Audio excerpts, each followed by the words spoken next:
હા, નખત્રાણા પોલીસ દ્વારા પીઆઈ શ્રી એમ મકવાણા અને તેમની ટીમ દ્વારા બે ઈસમોને એમની વિરુદ્ધ ગુનો દાખલ કરીને એમને અટક કરવામાં આવેલા છે, જેમાં આ ઈસમો લોકોને નડતર દૂર કરવા માટે અને તમને નાણાકીય લાભ થશે, ખેતરમાંથી ઘરેણાં મળેલો માટલા મળશે, પૈસા ડબલ થઈ જશે, એ બધી લાલચો આપીને તાંત્રિક વિધિ કરવાના બહાને એમની પાસેથી પૈસા પડાવતા હતા.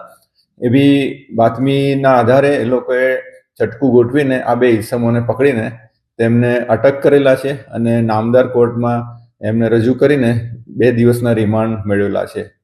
શું આગામી દિવસોમાં શું શું કાર્યવાહી કરવામાં આવશે? કેટલા લોકોને આમને છેતર્યા છે? શું દિવસોમાં અને પોલીસે કેટલો મુદ્દામાલ રિકવર કર્યો છે? જી, પ્રાથમિક જે માહિતી મળી એમાં એવું છે કે જે બે આરોપી પકડાયા છે એમાં બીજા નંબરનો જે આરોપી છે લતીફ ફકીર, એણે એ 2017માં એક વિસલપર ગામના એક ભાઈ નરોત્તમ પટેલ સાથે સંપર્કમાં આવેલો. એમની આંબાની વાડીમાં કામ કરતો હતો અને એ નરોત્તમભાઈના ઘરમાં 2014 અને 16માં ઉપરાછાપરી 2 મરણના બનાવ બન્યા.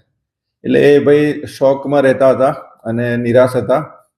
એટલે આ ભાઈએ એવું એમને કીધું કે તમારા ઘરમાં નડતર છે અને એ નડતર દૂર કરવા માટે અજમેરથી ફકીર બાબા છે, એમની સાથે તમને ઓળખાણ કરાવો અને તમારે ફ્રીમાં આ બધું નડતર દૂર થઈ જશે એમ કરીને પછી પેલા ભાઈ એ હા પાડી. એટલે એમને પોતાના જ ભાઈ સાથે, જે એનો મોટો ભાઈ છે એનું નામ છે પીર મામદ, એની સાથે ઓળખાણ કરાવી. એને પીર મામદને જ એણે ફકીર તરીકે, બાવા તરીકે લાવ્યા અને પછી વિધિઓ શરૂઆતમાં મફતમાં વિધિઓ કરાવડાવી અને પછી આવી બધી લાલચો આપી કે તમારું આ નડતર દૂર થશે, તમારા ખેતરમાંથી આ રીતે પૈસા, પેલા ઘરેણાં મળેલા માટલા મળશે ને બધું એમ કરીને 2019 થી 2025 દરમિયાન જુદી જુદી વિધિઓના માટે 7.5 લાખ રૂપિયા એ લોકોએ લીધા હતા.